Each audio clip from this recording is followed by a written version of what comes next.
नमस्कार, मी नेत्रा वैद्य. आपण बोलत आहोत आपल्या लाडक्या माय मराठी चॅनलवर. सध्या या चॅनलवर समर्थ रामदासांचे मनाचे श्लोक आणि त्यावरील एक एक गोष्ट आपण पाहत आहोत. समर्थांनी खरोखर मन घडवण्याचं काम केलं आहे प्रत्येक मनाच्या श्लोकातून. चला तर मग मन घडवूया. मनाचा श्लोक 40.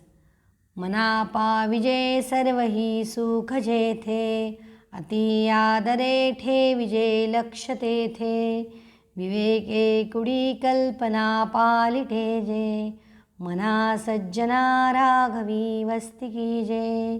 श्रीराम. मना ज्या ठिकाणी संपूर्ण सुख प्राप्त होते त्या ठिकाणी अतिशय पूज्य बुद्धीने आपले लक्ष गुंतवून ठेव.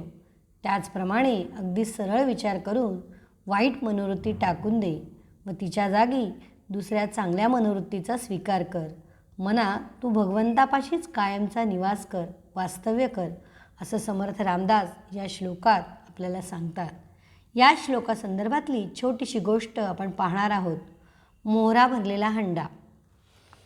एक लोभी मनुष्य रोज जमीन उकरून मोहरांचा हंडा पाहत असे. तोंडात तोंड भरलेला तो मोहरांचा हंडा पाहून त्या लोभ्याला मोठा आनंद व्हायचा. तसा तो लोभी मोठा रामभक्तही होता.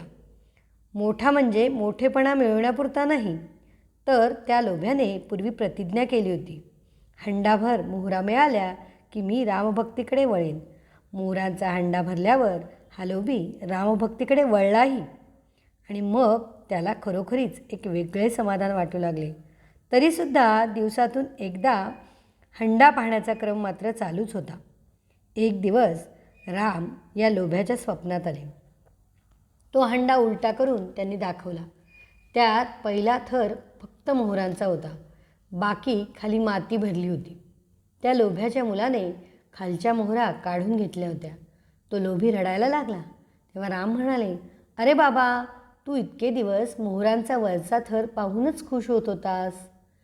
तुला मी खरी गोष्ट अशासाठी सांगितली की हंडा तोंडाखाली रिकामा असूनसुद्धा तू वर सुख मानत होतास. तसेच तुझ्या देहाचेही आहे. तुझा देह सुखसाधनांनी काठोकाठ भरला आहे असे तू मानतोस, तेही समाधान खोटे आहे. हंडा भरला आहे अशी कल्पना करून तू माझे नित्य स्मरण करत होतास, तेवढ्यानेही तुला समाधानाचा अनुभव आला ना. तो आता अधिकाधिक आणि खराखुरा घे. लोभ्याचे डोळे उघडले. स्वप्नातून झोपेतून तो जागा झाला. त्याने नामस्मरणाचा थोडा अनुभव आधीच घेतला होता. आता विवेकाने कुडी कल्पना म्हणजे देहकल्पना त्याने पालटून टाकली आणि मनाने रामाबद्दलचा आदर वाढवला. मनाला रामस्थित केले. अशा पद्धतीने लोभी राममय झाला. या गोष्टीचं तात्पर्य असं आहे, पैशाने मिळणारं भौतिक सुख कायमस्वरूपी टिकणारं नसतं.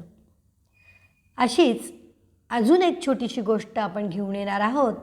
तोपर्यंत धन्यवाद.